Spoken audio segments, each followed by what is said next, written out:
The price of oil is set in a room where no oil is bought or sold. It's a trading floor in Manhattan, or London, or Singapore, where financial contracts for future barrels change hands thousands of times a second. The physical crude is 1,000 miles away, sitting in a tank or flowing through a pipe, utterly unaware of the number flashing on the screens above the traders. That number, the price of oil, decides the fate of nations, the solvency of companies, and the cost of nearly everything you buy. But the crude itself never hears the verdict. This is the first clue that we've been looking at the wrong thing. The price was never really about the oil. Think about the last time you saw a headline about oil prices spiking. The explanation was always about the oil. A hurricane in the Gulf of Mexico, a drone strike on a Saudi facility, a geopolitical standoff in a strait. These events matter, but they are triggers, not the mechanism. The real mechanism is invisible, a layer of abstraction built on top of the physical world. It's a financial echo chamber where perceptions of future scarcity are traded, amplified, and crystallized into a single global number, long before any tanker is delayed or any refinery slows. The physical disruption might be real, but the price spike is a story the market tells itself, a story written in futures contracts, options, and speculative bets. To see how this works, you have to go to Cushing, Oklahoma. It's not an oil field, it's a parking lot. A vast, sprawling network of storage tanks and pipelines known as the pipeline crossroads of the world. Cushing is the delivery point for West Texas Intermediate, the benchmark crude that sets the price for much of the world. The price you see quoted is, technically, the price for a barrel of oil to be delivered at Cushing next month. But here's the catch. Less than 2% of these contracts ever result in an actual barrel of oil changing hands. The other 98% are cash-settled traders, just pay each other the difference. The tail wags the dog. The price is set by people who will never touch, smell, or see the commodity they are pricing. The system is built to be disconnected. This abstraction created a monster of efficiency and fragility. It allowed global trade, enabling a factory in Germany to lock in a fuel cost for the next year using a contract traded in New York. But it also created a vulnerability where the financial signal could violently detach from the physical reality. In April 2020, it did. The world was drowning in oil. Storage tanks everywhere were full. The futures contract for May delivery was about to expire, meaning anyone holding it would have to take physical possession of oil in Cushing, but there was no place to put it. So traders did the only rational thing. They paid someone to take the contract off their hands. The price of oil crashed through zero, bottoming out at negative $37 a barrel. You would get paid to take a barrel of oil. The physical glut was real, but the negative price was a purely financial artifact, a short circuit in the paper market that had profound real-world consequences. Rigs shut down. Companies went bankrupt. The financial signal, not the physical surplus, executed the sentence. This reveals the core mechanism. The oil market is not one market. It's two, stacked on top of each other. The bottom layer is the physical market: tankers, pipelines, refineries, storage tanks. It moves slowly, governed by the laws of physics and logistics.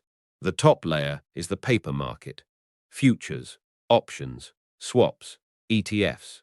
It moves at the speed of light, governed by algorithms, sentiment, and leverage. The paper market is 100 times larger in dollar volume. It's this top layer that screams the loudest and sets the price. The physical market just whispers below, often ignored until it screams back in a moment of crisis like a negative price. The price of oil is not the value of a physical barrel. It is the cost of a financial bet on the future balance between whisper and scream. So when a crisis hits, the sequence is critical. First, the paper market reacts within milliseconds. A headline hits, algorithms trade, the price jumps. This new price then flows downward, reshaping the physical world.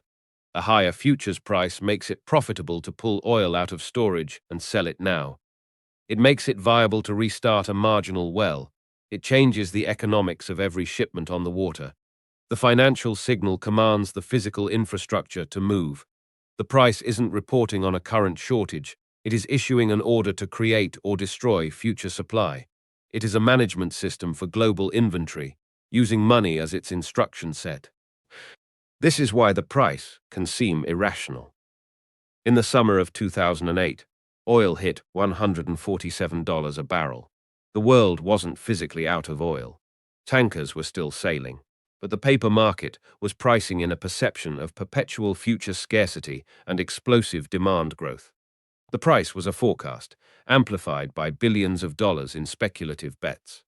When that forecast proved wrong, the price collapsed by over 70% in months. The physical supply and demand hadn't changed that dramatically. The story in the paper market had. The price is a narrative, bought and sold by the barrel. The real product of this system isn't energy, it's price discovery. And that discovery process has become the primary export of places like Wall Street and the City of London. They export volatility, risk management, and capital allocation signals to the entire world. A country like Saudi Arabia doesn't just sell oil, it sells oil priced in a system it does not control. Its sovereign wealth is determined by the mood of a trading algorithm in Chicago. The leverage has shifted from the owners of the resource to the owners of the pricing mechanism. The ground holds the oil, but the screen holds the power. This creates a permanent tension. The physical system needs stability. To invest a new offshore platform takes 5 years and billions of dollars. The paper system thrives on volatility. It's how traders make money. The two are locked in a dysfunctional marriage. The financial market's need for liquidity and movement constantly destabilizes the very physical investments it relies on for long-term supply. We've optimized the market for short-term signal and sacrificed long-term stability. The price is brilliant at telling us what's happening next month, and terrible at telling us what we need 10 years from now.